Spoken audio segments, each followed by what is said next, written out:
Nobody warns you about this plateau in business. Not when you're starting, not when you're grinding, not even when you're growing. And I guess because this time is different for everybody. Nobody can say when it's going to happen. You and your business, it's all different, but you're going to have it at some point.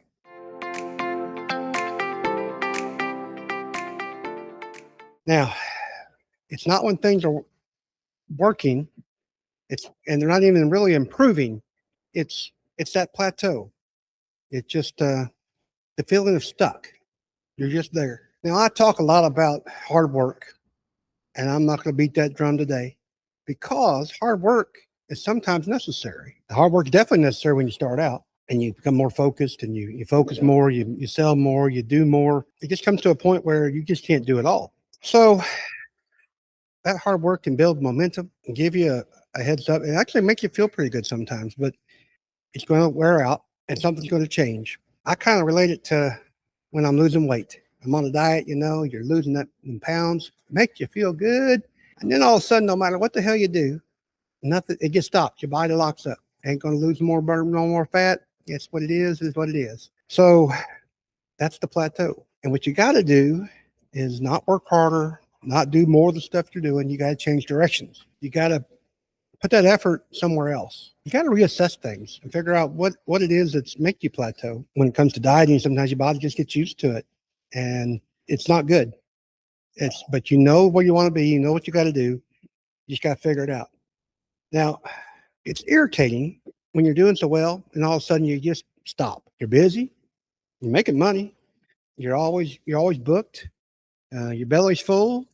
You're paying the bills, but you're not getting anywhere. It looks like you're doing good from the outside, and it almost feels ungrateful when you start complaining. We don't have any room to complain. We are busy. We are good, but you're not really complaining. Your wheels are just spinning. I want to give a little shout out to my buddy Skyler. He's always saying that he listens and never gets a shout out to his coon hunting buddies, but I'm going to tell a little story today.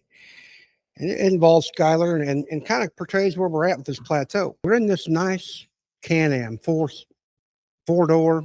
It's like hunting in a little truck, and we come up on this ditch. Now, you can't make ditches in the farmers because we want to go back to them. The farmers get upset and make ruts in your fields, so we make sure that's that. So we found this place to cross in the ditch. We get halfway, and we get stuck. And ain't going nowhere. Matter of fact, you can get more gas. And you give gas to your business, too, but you just sit there and you spin. So what we had to do, well, a couple of us got out of it, lighten the load a little bit, and all of a sudden she pulls herself out. Now, what's that mean for business? Well, you're always blazing the trail, and you're going down there, and you can come on those ditches, and you can go over them. But sometimes you're going to sit there and let the tires spin. But giving gas don't work till you offload some of the work. Either you're offloading some of the responsibilities you have, or sometimes you get people out of the vehicle and let them stay there.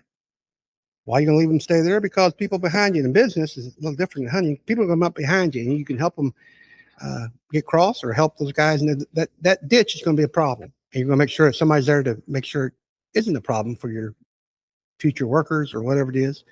Sometimes you might put a plan out there. Put a sign. It says go faster, cross here, slow down, whatever it is. That's what I call SOP.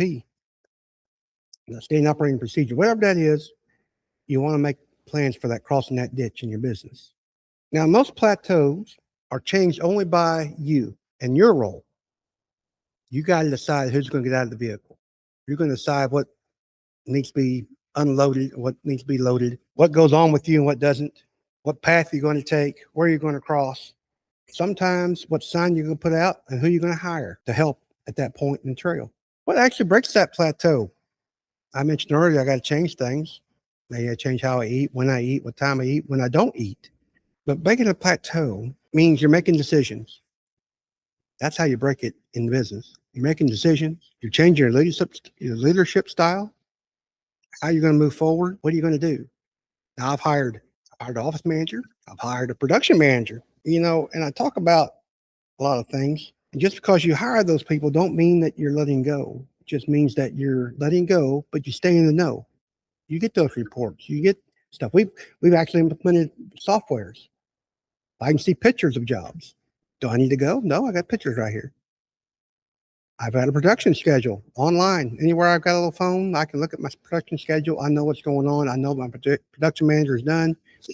Even the guys on the job sites putting in stuff for the job, telling us what got done today and what needs to happen tomorrow. Planning weekly meetings. That way I stay in the know. We make sure stuff's where it needs to be. But the best part is I don't need to do that because I got people in place to taking care of that part. That's not my responsibility, nor should it be. At the end of the day, yeah, it's your responsibility, but hell, you only got so much time in a day. You need to focus on other things. I'm focusing on sales at this point. Someday I won't focus on sales. I'm going to focus on some other things about business, on how to invest the profits and make more profits and share that money with other people. Just let go and stay in the know. So why do people get stuck here? I guess because it feels risky. Should I cross that ditch here or somewhere else? You don't know how to break it down. You're preparing for fear is what you're really doing at that plateau. Look back on the deals you made and how do you overcome that fear? Well, you look back and you realize, I've had this fear before, or I've had fears before and I've overcome them. And today I've stretched my reality to accept those fears.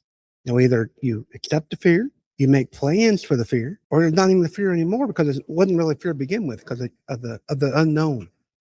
You know what's going on now. You can plan for that fear through strategy, through standard operating procedures, through systems to either avoid the fear or handle it when it comes. Some things you're just not going to be able to get rid of. That's okay. Just got to go through it, but minimize it. Do the things necessary. Now, the plateau that we're talking about, it's not a time to quit. It's not a time to rest either. You got to change your effort and where you're applying it at. What do you mean, Chris? Well, I mean, are you going to get somebody else to take care of it? Are you going to nip it in the bud? As far as, is it necessary to even happen? Can you eliminate it completely? Do you move forward? Do you hire somebody to take care of it? Whether that's somebody in staff or a contractor of some sort. Everybody's different. And when you're going to get stuck, I can't tell you. Nobody tells you. But it's going to happen. You're going to feel like you're not going anywhere. You feel like you're spinning your wheels, which you probably are. Just don't create that rut. We want you to come back. And next year, having that plateau doesn't mean you're lazy. Doesn't mean you don't care. It just means that you need to work on the things that make a difference right now. Sometimes it means you got to slow down. I think I was telling a story the other day about going too fast and your wheels spin. That happens too. Sometimes you don't have the momentum. You got to start slow, create that momentum, get that traction going just to get. Now, the best part is that you can hire somebody that's already blazed that trail, made that way. Find that coach, find that mentor. They've already been where you need to go. You know where you want to go. They've already been there. You can create your own trail. When it comes to that ditch, you got to identify where it's at, cross it, make notes, plan for somebody else coming behind you, and either leave a sign for them, leave instructions, or sometimes just leave somebody there to help them cross. Or you can just stay stuck. And if that's you, then you're going to be wearing that hard hat for a long time. You ain't going to be that CEO. I guess that's all I got to say about that. So if you like what you've heard today, hit like, subscribe, notify, all that good stuff. Love to talk to you about it. I blaze those paths. I've got people helping me. Have already been places I want to go. It's a whole lot easier instead of beating those bushes. And if you've ever been hunting with me, you're going to get slapped in the face with a limb. So we don't want that to happen. Now, this is Chris G. This is Hard Hat and CEO. And God bless you till we meet again. Bye-bye.